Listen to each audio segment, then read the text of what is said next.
नमस्कार प्रिय विद्यार्थियों, आज हमारी प्रश्नावली 7.2 का प्रश्न संख्या 1, 2 और 3 हम इस वीडियो में करने वाले हैं। बहुत ही हम आसान भाषा में करेंगे ताकि आपके बोर्ड परीक्षा के अंदर ऐसा कोई प्रश्न गलत होने की संभावना नहीं रहेगी। यदि आप अभी तक नए हैं तो चैनल को सब्सक्राइब कर दें और अपने दोस्तों तक भी शेयर कर दें। तो देखिए, अपना पहला प्रश्न क्या कह रहा है कि सेल के दौरान एक दुकान सभी वस्तुओं पर अंकित मूल्य पर 10% बट्टा देती है। 10% बट्टा का अर्थ है वह प्रत्येक वस्तु पर जो अंकित मूल्य है उसमें 10% की छूट दे रहा है और 1450 अंकित मूल्य वाली एक जींस और 2 कमीज जिनमें से प्रत्येक का अंकित मूल्य 850 रुपये है। जींस का मूल्य 1450 रुपये है और 2 कमीज है जिनमें से प्रत्येक का मूल्य 850 रुपये है। तो खरीदने के लिए किसी ग्राहक को कितना भुगतान करना पड़ेगा? तो हम क्या कहेंगे कि पहले तो जींस का निकालेंगे, फिर दोनों कमीज का निकाल देंगे 10% बटा। तो हम यहाँ पे लिखेंगे जींस पर छूट। जींस पर वो कितना छूट दे रहा है, छूट या बट्टा एक ही बात है। अपन कहते हैं ना कितने प्रतिशत कमीशन है, वही है। तो हम जींस पर कितना निकालेंगे? जींस का अंकित मूल्य कितना है? 1450 रुपये। इनका हमें निकालना है 10%। क्यों? छूट कितनी है? 10% और प्रतिशत हटता है तो नीचे लिखते हैं 100। अब हम क्या करेंगे, इसको सरल कर लेंगे।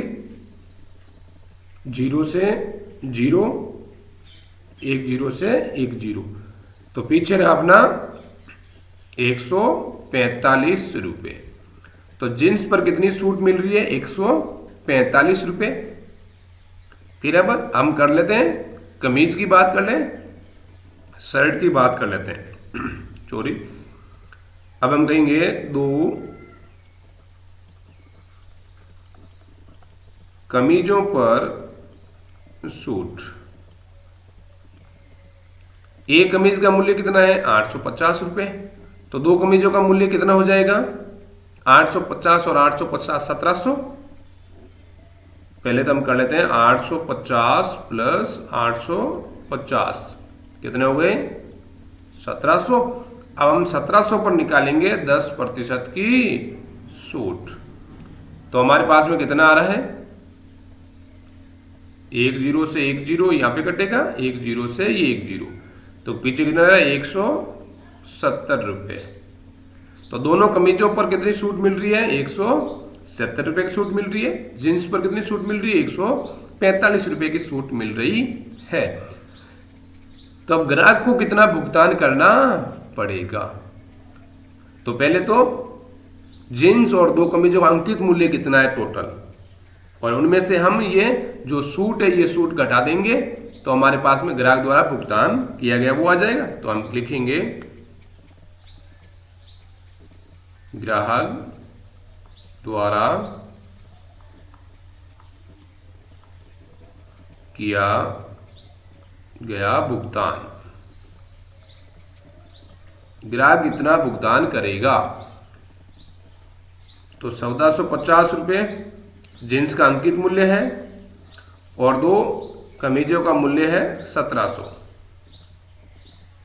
इनमें से हम क्या करेंगे? माइनस करेंगे। 145 रुपये की छूट मिल रही है जींस पर और इनमें से माइनस करेंगे 170 रुपये जो मिल रही है दोनों कमीजों पर हमें छूट मिल रही है।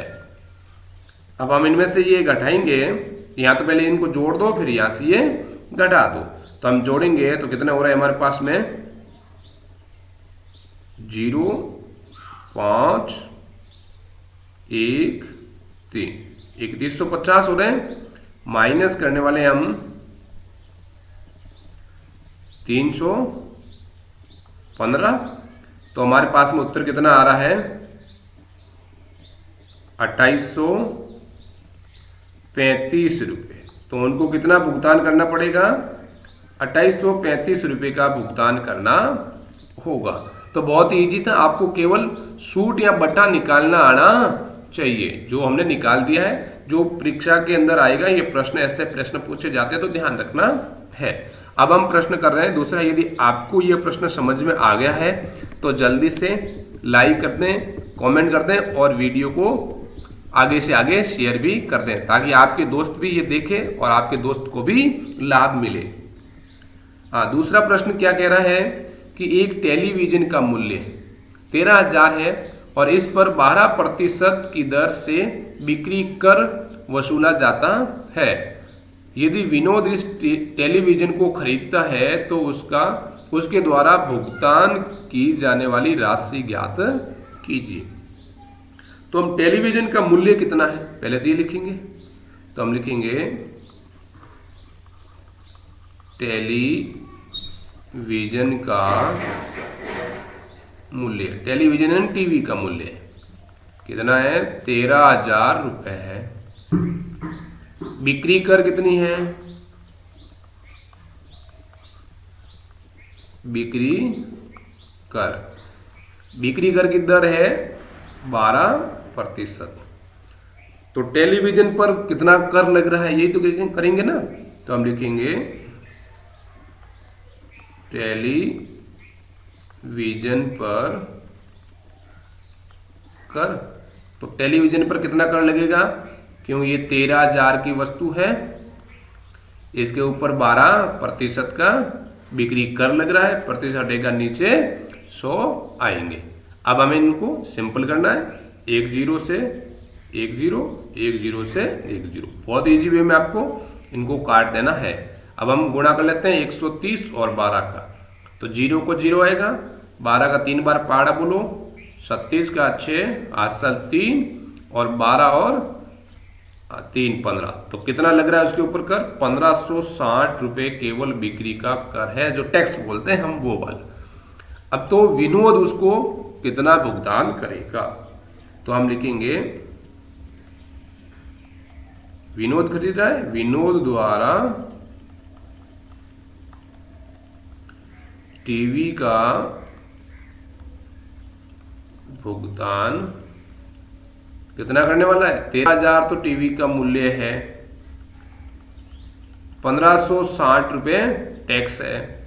तो कुल कितना हो रहा है उनके पास में, 14,560 रुपये वो टीवी का भुगतान करेगा। बहुत इजी प्रश्न था, आपको ध्यान रखना है टैक्स निकालना है। वहां पे हमने सूट निकाल रहे थे, वैसे कि वैसे यहाँ पे जो टैक्स निकाल रहे थे, वहां पे वो ग्राहक को सूट में दे रहा था, यहाँ पे टैक्स है तो वो टैक्स उनके साथ में इंक्लूड होता है। अब हम अगला प्रश्न कर लेते हैं, तीसरा, और इस वीडियो का अपना अंतिम रहेगा। यदि आपको समझ में आ रहा है तो जरूर आप लाइक करें, कमेंट करें और अपने दोस्तों तक चैनल को सब्सक्राइब करें, ताकि वह भी इस वीडियो का लाभ ले सके। अपना तीसरा प्रश्न क्या कह रहा है कि अरुण एक जोड़ी स्केट्स यानी पहिएदार जूते किसी सेल से खरीद कर लाया, जिस पर दिए गए बट्टे की दर 20% थी। यदि उसके द्वारा भुगतान की गई राशि 1600 रुपये है तो अंकित मूल्य ज्ञात कीजिए। इसका मतलब उसने खरीदी गई, जो अरुण है उसने खरीदी है 1600 रुपये में और 20% की उसने छूट भी पाई है, तो उस वस्तु का अंकित मूल्य कितना था। तो हम क्या लिखेंगे, मानना पड़ेगा ना। तो हम लिखेंगे माना कि, हमें पता नहीं उसका अंकित मूल्य कितना था, माना कि स्केट्स का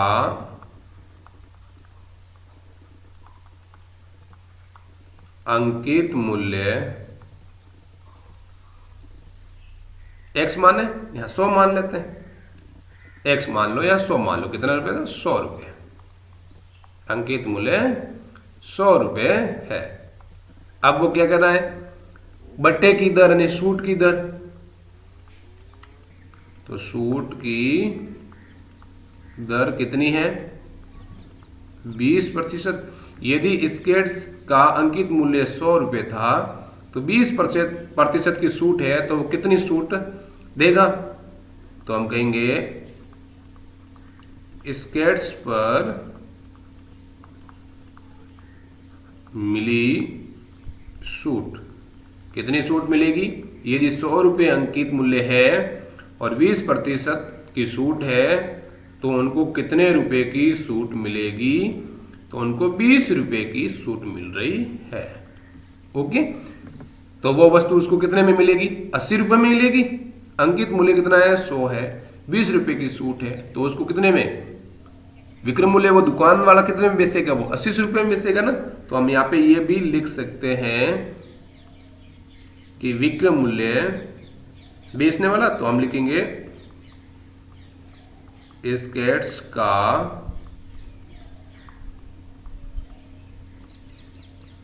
विक्रय मूल्य 100 माइनस 20 बराबर 80 रुपये होगा। क्योंकि मान लेते हैं ना अंकित मूल्य 100 था, 20 की छूट मिल रही है, तो वो कितने में बेच रहा है? 80 रुपये में बेच रहा है। लेकिन वास्तव के अंदर तो ये नहीं है ना। तो हम क्या लिखेंगे आगे? अरुण खरीद रहा है ना, तो हम ये लिख सकते हैं यदि विक्रय मूल्य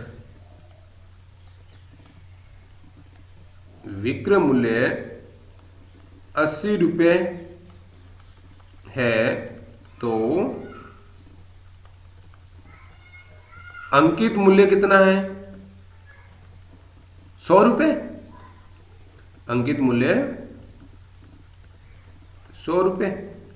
यदि हम ये कह दें कि विक्रय मूल्य 1 रुपये है तो अंकित मूल्य कितना होगा? 100/80। क्योंकि ये 80 का इसमें भाग में देंगे तभी तो 1 रुपये वाला आएगा ना हमारे, तो हमने भाग दे दिया। अब हम क्या कर रहे हैं? हमारे पास में कितना भुगतान किया गया है? 1600 रुपये का भुगतान कर दिया गया है। तो हम लिखेंगे तो स्केट्स का अंकित मूल्य यदि विक्रय मूल्य यानी बेचा गया किसमें? 1600 रुपये में, तो हम ये लिख सकते हैं विक्रय मूल्य 1600 रुपये है तो